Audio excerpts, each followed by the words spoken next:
전하려면 이런 제목으로 노마서 말씀을 중심으로 말씀을 전합니다. 오늘 본문에 보니까 두 종류의 나무가 나와요. 하나는 돌감람나무, 또 하나는 참감람나무. 이 두 종류의 나무가 나옵니다. 현대인의 성경에는 쉽게 이 말을 풀어서 돌감람나무를 야생 올리브나무, 참감람나무를 올리브나무 이렇게 번역을 하고 있습니다. 야생에서 자란 올리브나무는 아무도 돌보지 않는 산골짜기에서 홀로 자라서 수분도 부족합니다. 양분도 부족해서 성장을 했는데 열매가 손톱만한 크기로 열매가 달립니다. 그래서 이거 쓸 수가 없어요. 먹을 수가 없어요. 근데 집에서 양육하는 올리브 나무는 거름도 주고 가지치기도 하고 벌레도 잡아줘서 잘 가꾸어줘서 열매가 열리는데 주먹만한 크기의 올리브 열매가 맺립니다. 그러면 어떻게 하면은 야생 올리브 나무에서도 주먹만한 크기의 열매를 맺을 수가 있을까? 오늘 성경 말씀에 그런 해답이 나오고 있습니다. 그것은 접붙임이라는 방법을 통해서 좋은 열매를 맺을 수가 있다. 그렇게 말씀합니다. 사도 바울은 이 노마서의 말씀을 통해서 돌감람나무 같은 우리가 참 감람나무이신 예수님께 접붙임 받아서 아름다운 열매를 맺게 되는 새로운 삶을 너희가 살아가게 될 것이다. 이렇게 말씀하고 있습니다. 그러면 어떻게 그리스도께 접붙임되어서 아름다운 열매 맺는 삶을 살아갈 수가 있을까? 접붙임을 하려면 여러분 어떻게 해야 돼요? 돌감람나무 그 자체로는 좋은 열매를 맺을 수가 없어요. 돌감람나무 그 자체를 가지고는 안 돼요. 그럼 어떻게 해야 돼? 참 감람나무에다 접붙임을 받아야 하는데 접붙임을 받기 위해서는 제일 먼저 어떻게 해야 됩니까? 가지를 베어내야 돼. 가지를 잘라내야 돼. 잘라내서 돌감람나무의 가지를 잘라서 참 감람나무에다가 연결을 시켜서 접붙임이 시작되는 거예요. 예리하게 칼로 잘라내서 그 잘라낸 거를 참 감나무에다 딱 붙여가지고 꽁꽁 싸매서 진액이 올라오면 되는 것입니다. 농촌 목회하시는 분들 얘기를 들어보면은 많은 신앙적인 유익을 얻게 되는데 농촌에서 농작물을 접붙이는데 12월이 되면은 논에 비닐하우스를 만들고 거기에다가 박씨와 수박씨를 심어 놓는 됩니다. 그러면 한 일주일 정도 지나면은 이제 떡잎이 올라온대요. 그래서 접붙이기 위해서 날카로운 면도칼로 대각선 방향으로 그 떡잎을 잘라서 수박의 떡잎을 박의 줄기에다가 접붙이면은 나중에는 큼직한 수박이 6월 달에 열린다는 거예요. 그러면 왜 박하고 수박을 접붙이느냐면은 박은 논 같은 곳에서는 뿌리가 썩지 않고 잘 자라는데 수박은 논 같은 곳에서 뿌리가 금방 썩어서 열매가 익기도 전에 다 썩어버린다는 거예요. 그래서 뿌리가 튼튼한 박의 줄기와 뿌리를 이용해서 수박을 접붙이면 아주 탐스러운 그런 열매가 썩지 않고 열린다는 것입니다. 또 새로운 품종의 장미꽃을 키워내는데도 이 접붙임의 방법을 이용하는데 접붙이게 된 장미도 사선으로 칼로 잘라서 그곳에 장미를 접붙이면 꽃 한 송이가 사람 얼굴만한 크기의 장미꽃이 재배되기도 한다는 것입니다. 여러분 여기서 중요한 것은 뭡니까? 여러분 여기서 중요한 것은 접붙일 때는 잘라내지 않고는 접붙일 수 없다는 거예요. 접붙이기 위해서 먼저 잘라내야 된다는 거예요. 일단 젖이 붙인 다음에는 그 다음부터는 뿌리가 가지를 보존하는 것입니다. 뿌리가 가지를 키워내는 것입니다. 여러분 그런데 잘라내는 것은 접붙임을 받는 나무 스스로는 할 수 없어요. 이것을 비유로 해서 지금 성경이 우리에게 비유로 말씀하고 있는데 우리 자신이 바로 접붙임 받는 그런 식물과 같다. 좋은 품종의 접붙이는 대상은 누구냐? 예수님이다. 우리를 예수님에게 접붙여야만 우리가 변화되고 좋은 열매를 맺을 수 있다. 접붙이기 위해서는 어떻게 하냐? 먼저 베어내야 된다. 누구를 베어내야 돼? 접붙이 받는 내가 먼저 잘라져야 돼. 베어내야 되는 거예요. 근데 잘라내는 것은 뭡니까? 접붙임 받는 나무 스스로는 스스로를 잘라낼 수가 없어요. 누가 잘라내야 돼요? 농부가 해야 돼요. 농부가 잘라줘야 돼요. 농부이신 하나님께서 돌 담람나무와 같은 우리 인생을 잘라내서 참 감람나무이신 예수님께 접붙여 주셔야 돼요. 농부이신 하나님께서 어떻게 우리를 예수님에게 접붙여 주셨는가? 어떻게 하셨습니까? 영원전에, 세상을 만들기 전에 하나님의 꿈은 당신의 형상으로 인간을 만드시고 그 인간 안에 영생하는 생명을 넣어서 영생하는 하나님의 자녀로 태어나서 하나님과 함께 사는 것이었어요. 그리고 육신이 끝난 다음에 그 영생의 나라로 우리를 옮겨주셔서 영생의 나라를 상속해 주시는 것이었어요. 그 계획을 위해서 천지 만물을 만들고 인간을 창조하셨습니다. 근데 인간은 마귀의 유혹을 받아서 마귀에게 순종하여 타락함으로 부패한 본성이, 마귀의 본성이 들어와서 마귀의 종된 죄인이 되고 만 거예요. 그래서 인간의 운명은 육체의 삶이 끝나면 죄값에 대한 영원한 진노의 형벌만 기다리고 있을 뿐이었어요. 하나님은 당신의 형상으로 지음받은 인간을 긍휼히 여기셔서 독생자를 보내서 구원하시려는 계획을 영원 전부터 세워두셨어요. 내가 창조한 인간이 하나님이 주신 그 자유의지로 말미암아 잘못 사용해서 내가 원하는 방향이 아니라 타락한 방향으로 가게 되면 내가 이렇게 구원하겠다고 미리 대비책을 세워놓으신 거예요. 그 구원 계획을 하나님께서는 인간의 역사 속에 진행시켜 오다가 때가 되자 예수 그리스도를 인간의 몸으로 세상에 보내신 것입니다. 그날을 우리는 성탄절이라고 그러잖아요.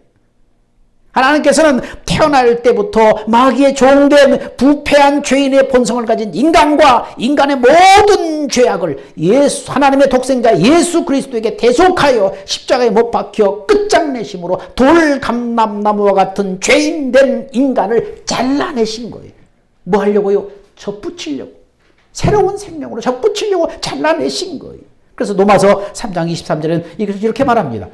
죄의 싹은 사망이요 하나님의 은사는 그리스도 예수 우리 주 안에 있는 영생이니라. 죄의 싹은 사망이기 때문에 죄가 있으면은 여러분 사망에서 부활할 수가 없어요. 죄값이 남아있으면 사망에서 예수님이 부활할 수 없어요. 근데 예수님이 사망에서 부활하셨다는 것은 우리 죄를 대속받은 그 죄값을 완전히 다 갚으셨다는 거예요. 다 남김없이 당신의 고난과 죽음으로 그 죄값을 다 갚으셨다는 거예요. 갚아서 죄가 남지 않았기 때문에 이제는 사망에서 부활로 하신 거예요. 그래서 부활로 우리의 죄값을 대속하셨음을 입증하신 것입니다.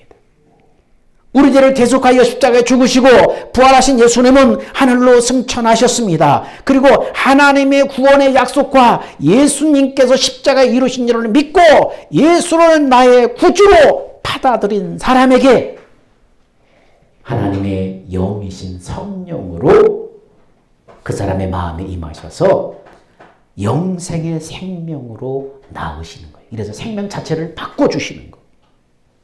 그래서 예수님께 접붙임이 된 거예요. 그래서 우리는 예수님께 접붙임이 된 거예요. 성령이 우리 가운데 부활하신 주님이 임하셔서 하나님의 생명으로 태어남으로 우리는 예수님께 접붙임이 된 것입니다. 이것은 믿음으로 영적으로 일어난 일이기 때문에 우리 눈은 보이지 않지만은 영적 세계에서는 엄청난 역사가 일어난 거예요. 자, 접붙이게 되면은 두 번째는 이제 새로운 관계를 맺게 됩니다. 이제 접붙여서 예수님과 생명으로 접붙이게 되면은 이제 예수님과 하나 됐잖아요. 이제 새로운 관계가 되는 것입니다. 우리가 예수를 영접하고 나면 첫 번째 찾아온 것은 뭡니까? 신분이 변화된 거예요. 신분의 변화가 찾아오는 거예요. 영국 사람들이 가장 영광스러워하는 것이 뭐냐면 귀족이 되는 거예요. 그걸 가장 영광스럽게 생각해. 그래서 영국의 귀족은 백작이나 후작이나 자작 같은 그런 신분을 얻는 거예요. 여러분 007 영화의 남자 주연 숀 코넬리를 영국 여왕이 버킹엄 궁으로 초대를 했어요. 초대해서 백작의 칭호를 내린 거예요. 여러분 그가 영화 배우로서 명성을 떨쳤지만은 백작 칭호를 받기 전까지는 그냥 연기하는 하나의 광대에 불과했어요. 근데 어떻습니까? 백작 칭호를 받고 나서 광대 같은 그런 사람이 신분이 변화된 거예요. 귀족으로 신분이 변화된 거예요. 영국 사람들이 사랑했던 사람 중에 한 사람이 이제 왕세자비 다이애나라는 그런 왕세자비였어요. 그녀는 평범한 서민 출신의 가정으로서 평범한 가정에서 자라서 공부를 마치고 직장생활을 하던 중 찰스 황태자를 만나서 연애를 하게 됩니다. 주위에 수많은 반대도 불구하고 그는 결혼함으로써 그녀의 신분이 달라져서 하루아침에 영국 황실의 여인이 된 겁니다. 신분의 변화가 일어난 거예요. 여러분, 우리가 예수를 마음의 구세주로 영접하고 난 다음에 신분이 변해서 우리는 새로운 관계에 들어가게 됐습니다. 우리도. 첫째는 뭡니까? 우리는 만왕의 왕이신 창조주신 하나님의 자녀가 되는 거예요. 그래서 성경은 뭐라고 말해요? 자, 영접하는 자고 그 이름을 믿는 자들에겐 하나님의 자녀가 되는 권세를 주셨으니, 생명이 뒤바뀌고 하나님의 생명으로 태어난 사람은 이제 뭡니까? 하나님의 자녀, 창조주 하나님의 자녀가 된 것입니다. 두 번째는 주님, 주 예수님은 우리의 신랑이고 우리는 그분의 신부가 되는 거예요. 이건 이제 상징적으로 이제 얘기를 하는데, 우리 신분의 변화에 대해서 예수님의 신랑, 예수 믿는 사람, 신부로 이렇게 상징적으로 말씀하고 있습니다. 세 번째는 그리스도의 좋은 군사가 되었습니다. 하나님의 나라를 위해서 일하는 그리스도 예수의 좋은 군사가 되었다는 거예요. 하나님의 자녀가 되었죠. 예수님의 신부가 되었죠. 하나님의 나라를 위해서 일하는 그리스도의 군사가 되었다. 예수 믿고 나서 신분이 변해서 새로운 관계 속에 들어가게 된 것입니다. 여러분, 사람과의 관계에서 중요한 것은 공간, 거리라고 합니다. 사람에게 안정을 느끼는 공간, 거리가 있다는 거예요.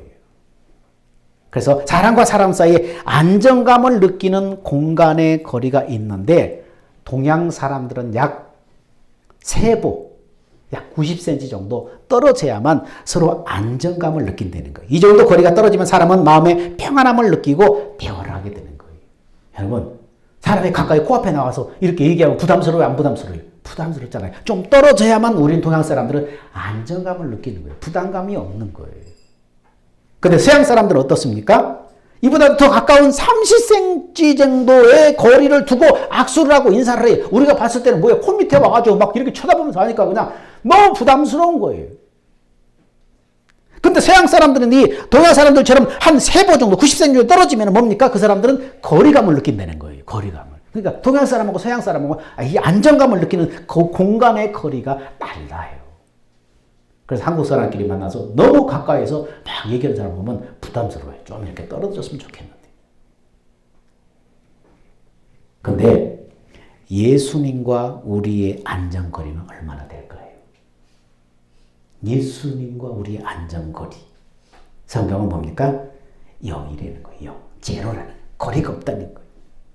성경은 우리가 주님 안에 있을 때 열매를 맺고 영육간의 풍성한 축복을 누리게 된다고 말씀합니다. 주님 안에 있을 때에. 그래서 성경 말씀이 이렇게 말해요. 자, 그러므로 우리가 이제부터는 아무도 육체대로 알지 아니하노라. 비록 우리가 그리스도도 육체대로 알지 아니하노라. 비록 우리가 그리스도를 왜 반복되지? 자, 한번 읽어보세요. 시작. 그런즉 누구든지 그리스도 안에 있으면 새로운 피조물이라. 이전 것은 지나갔으니 보라 새 것이 되었도다. 그리스도 안에 있으면 새로운 피조물이라. 그리스도 안이라고 말합니다. 그리스도 안에 있다는 것은 뭡니까? 야생 돌 감람나무가 잘려져 가지고 참 감람나무에 접붙임이 되어서 감람나무의 진액을 뿌리로부터 공급받듯이 나의 옛사람이 예수와 함께 십자가에 못 박혀 죽었고, 이제는 부활의 주님이 영으로 내 안에 오셔서 나를 하나님의 생명으로 낳으셨고 그 생명을 성전 삼아서 계시는 거예요. 그것은 뭡니까? 이제 주님과 내가 접붙임으로 하나 되어 있는 거예요. 하나 되어 있는 거예요. 그래서 주 안에 있다는 것은 그렇게 주님과 접붙임으로 생명으로 하나가 되어서 그때부터 주님이 공급하시는 생명, 식물로 말하면 그 나무 뿌리, 수분, 진액을 먹고 마시고 사는 것을 말하는 거예요. 주님과 접붙임되어서 생명으로 하나 되어서 주님이 공급하시는 생명을 먹고 사는 것을 주 안에 있다, 이렇게 표현한 것입니다. 주님이 공급하시는 생명을 먹고 마신다는 말은 주님과 접붙임으로 하나된 이 안에서, 주님이 내 안에서 말씀하시는 그 말씀을 양식으로 먹고 그 말씀을 따라서 살아가는 것을 말합니다. 그래서 성경은 내 양은 내 음성을 들으며 나는 그들을 알며 그들은 나를 따르느니라. 내 양은 내 음성을 듣는다는 거예요. 예수 믿고 예수 그리스도를 나의 구주로 영접한 사람 안에는 하나님의 영이 성령으로 들어와서 하나님의 생명으로 나를 탄생시켰는데 그 생명을 성장하면서 하나님에 계시는데 우리는 어떻습니까?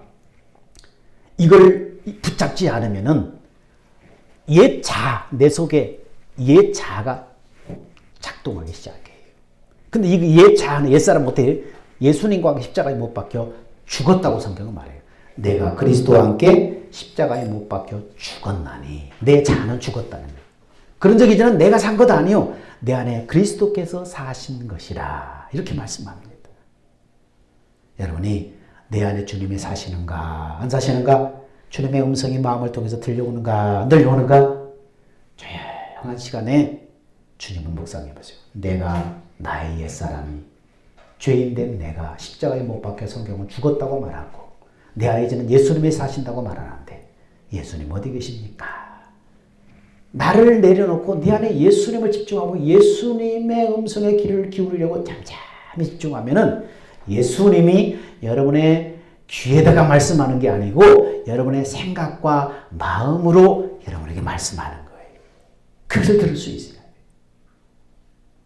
그것은 주님이 조용한 시간에 주님께 묵상을 하든 주님 앞에 기도할 때 그리고 주님의 음성에 귀를 기울일 때 여러분의 마음을 통해서 말씀하시는 그 음성을 주의해야 돼요. 그래서 베드로 사도는 이제 다 늙어서 주님 앞에 갈 날이 먼지 얼마 남지 않았을 때 베드로 사도가 사람들에게 이제 마지막 당부합니다. 너희는 주의하라. 너희 마음에 새벽별처럼 너희 마음에 떠오르는 그 생각과 마음이 있는데 그것을 너희는 주의하라. 뭐예요? 그것에 잘 세심하게 살펴서 그게 집중하라는 거예요. 그것이 뭡니까? 주님이 생각과 마음을 통해서 우리 마음 안에서 말씀하신다는 거예요. 여러분 새벽에 잠이 깨면은 다 식구들 잠들어 있는데 잠이 깨면은 주님이 나한테 같이 얘기하자고 하는가 보다. 나랑 대화하자는가 보다. 그러면서 거실에서 얼굴을 씻고 세수 간단히 하고 거실에 잠잠히 나와서 가장 편안한 자세로 주님을 생각하세요. 내가 나 자신 자아를 내려놓고 내 생각을 내려놓고 내 안에 계신 예수님께 집중하고 예수님 잠잠히 부르면서 집중하십시오. 그럼 예수님은 여러분의 마음 가운데 말씀하시고 생각으로 말씀하시고 같이 여행을 떠나기도 하고 같이 누군가를 위해서 기도하기도 하고 여러분 예수님과 함께 그렇게 동행하는 거예요. 요즘에 새벽에 잠이 안 오면 예수님이 만나고 싶으신가 보다 그러면서 거실로 나가요. 그래서 거실로 나가서 가장 편안한 자세로 가장 힘들지 않는 자세로 딱 앉아서 묵상을 하면 이제 내 안에 계신 주님께 집중하는 거예요.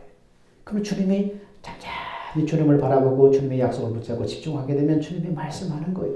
마음에다 말씀하는 거예요. 생각을 통해서 말씀하는 거예요. 왜요? 그게 성경의 약속이기 때문에 내 법을 네 마음에 두고 생각에 기록하리라. 성경은 말씀했기 때문에. 이렇게 그리스도 안에 거해야만 그 하나님의 생명에서 나오는 그리스도의 마음을 갖게 되는 거예요.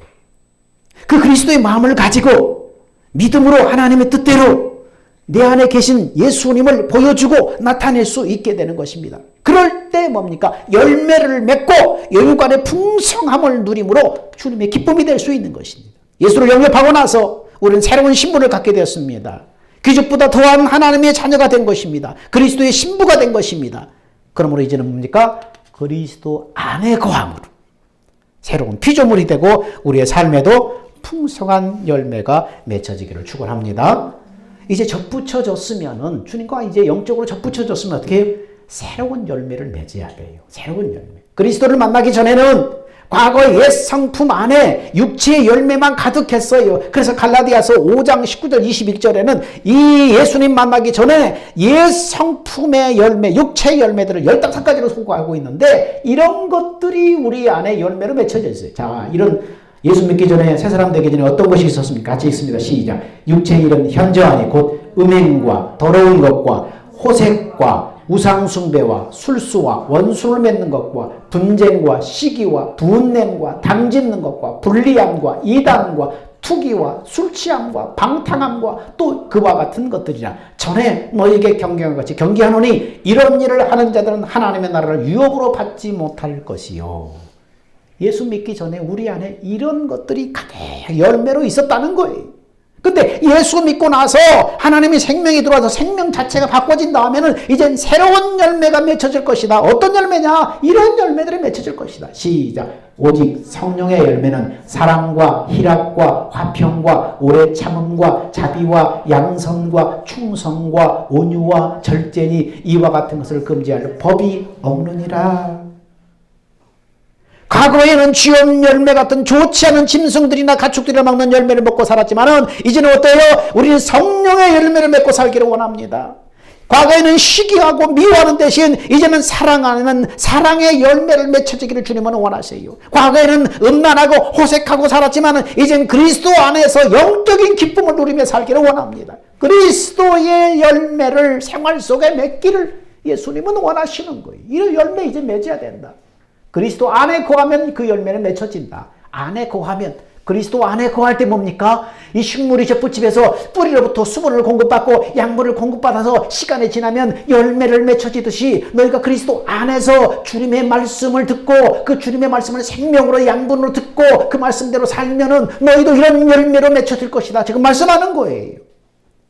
그리스도임에도 불구하고 성령의 열매가 맺혀지지 않는 것은 뭡니까? 그리스도 안에 거하지 않기 때문이에요. 열매가 뭡니까? 믿는 사람에게 있어서 열매라는 것은 무엇을 말합니까? 내 안에 계신 성령의 가르침으로 우리가 주님 안에 거하게 될 때 내 안에 계신 주님의 본성, 주님의 성품이 나를 통해서 나타나는 것을 우리는 열매라고 말하는 거예요. 영적인 열매를 말하는 거예요. 성령의 열매를 말하는 거예요. 그럼 어떻게 그리스도 안에 거하게 되는가? 어떻게? 이 말은 젖붙임을 받았는데 그러면 뿌리로부터 어떻게 진액을 공급받을 수가 있느냐? 이 말이에요. 나의 옛사람이 예수님과 함께 십자가에 못 박혀 죽었고 끝장났음을 알아라. 그리고 이제는 그 옛사람으로 살려고 하지 말아라. 나를 내려놓고 하나님의 약속이 뭐예요? 생명을 바꿔주셔서 성령이 네 안에서 말씀하셔서 예수님 마음을 주겠다는 게 성령이 하나님의 약속이에요. 나를 내려놓고 하나님의 약속을 믿고 내 안에 생명 되신 예수를 바라보고 의지하라. 그러면 하나님의 영이신 성령이 나의 생각과 마음에다 말씀하고 가르치실 것을 믿고 귀를 기울이는 거예요. 그러면 그때부터 성령이 말씀하고 가르침으로 그 말씀을 열매를 맺게 하는 진액, 양분, 에너지, 생명이에요. 성령이 내 안에서 주님의 마음에서 말씀하신 들려오는 그 말씀이 바로 뭡니까? 식물로 말하면 수분이고 양분이고 진액이에요. 그 말씀이 뭐예요? 에너지의 에너지, 우리로 하여금 삶을 살게 하는 에너지, 영적으로 믿음으로 살게 하는 에너지고 생명이라는 거예요. 교회만 다니면 기독교인이다, 그리스도인이라고 하는데 기독교인이나 그리스도는 같은 의미지만 교회만 다닌다고 모두 그리스도인이 아니에요. 그리스도인도 있겠지만 그리스도인이 되기 위한 과정에 있는 사람도 있겠지만은 교회만 다닌다고 모두 그리스도인이 아니에요. 그리스도인은 뭡니까? 주님과 내가 접붙임돼서 하나 된 바로 그리스도 안에서 주님의 그 생명 안에서 나오는 그 마음으로 그 마음을 가지고 주님을 믿음으로 살아가는 사람이 그리스도인이에요. 하나님이 당신이 부르시고 택하신 당신의 사람들은 모두가 그리스도인이 되기를 원하는 거예요. 명목상 그리스도인이 아니라 그 사람의 언행심사, 말과 뜻과 행실과 마음에서 바로 주님의 거룩함이, 주님의 겸손함이, 주님의 사랑이, 바로 내 안에 계신 주님의 성품이 묻어나오는 사람이 되기를 주님은 원하시는 거예요. 그러므로 이렇게 주님 앞에 인정받는 그리스도인이 되기 위해서는 그리스도 안에 거해야 돼. 그리스도 안에 거해야 하나님의 생명에서 나오는 그리스도의 마음을 갖게 되고 그 마음을 가지고 믿음으로 하나님의 뜻대로 내 안에 계신 예수님을 보여주고 나타내며 살게 되는 것입니다. 그래서 열매가 맺혀지게 되는 거예요. 그래서 주님의 기쁨이 되는 거예요. 우리가 주일날마다 전도하고 또 이웃의 외로운 그런 독거 노인들이나 또 혼자 사시는 분들을 돌아보는 거 보니까 내 안에 계신 주님이 우리에게 강권하기 때문이에요. 그런 마음을 주시기 때문에 하는 거예요. 우리가 지금 산돌교회가 지금 몇 년도에 2004년도 세워졌는데 2004년도부터 지금까지 우리는 끊임없이 계속해서 최소한 내 이웃이 먹을 것이 없어서 굶주리는 일은 좀 없게 하자 해서 그때부터 지금까지 우리는 계속해서 요청만 하면 가서 뭡니까? 어려운 사람 있으면 가서 쌀을 공급했어요. 누가 주든 하나 주지 않든 계속해서 지금 몇 년 돼요. 지금 계속해서 지금 반찬을 날렸어요. 그것이 어떤 교회 부흥이나 어떤 사람들이 알아주기를 원해서 그 일을 했다면 몇 년 하다 집어쳤을 거예요. 그런데 우리는 지금까지 계속 왜? 주님이 우리 안에서 강권하시기 때문에 그런 마음을 주시기 때문에 그 마음을 가지고 찾아가는 거예요. 그런 삶을 살 때 주님 앞에 서는 날 주님은 뭘 가지고 우리의 삶을 자살하다 못다 심판하느냐?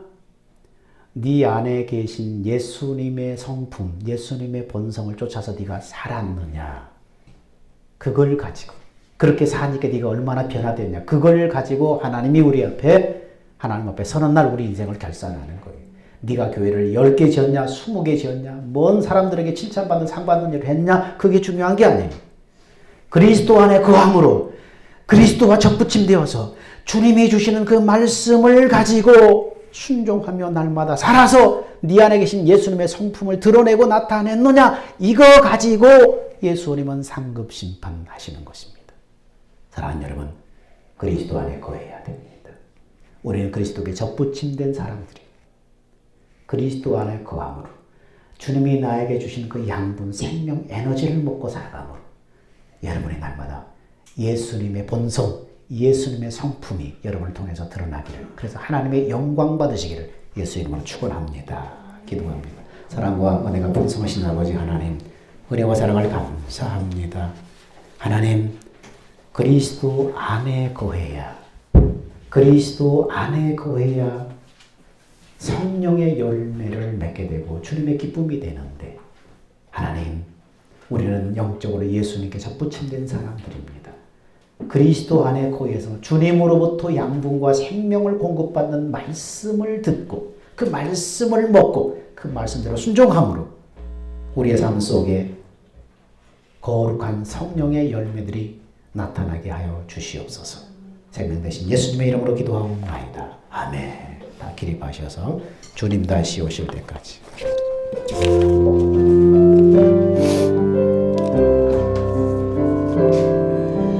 주님 다시 오실 때까지 나는 이 길을 가리라. 좁은 길 나의 십자가 지고 나의 가는 이 끝에서 나는 주님을 보리라. 영광의 내 주님 나를 맞아주시니 주님 다시 오실 때까지 나는 일어나 달려가리라. 주의 영광은 딴 것 볼 때 나는 일어나 노래하리. 내 사모하는 전에게 온 세상 구주시래. 내 사모하는 전에게 영광의 왕이시라.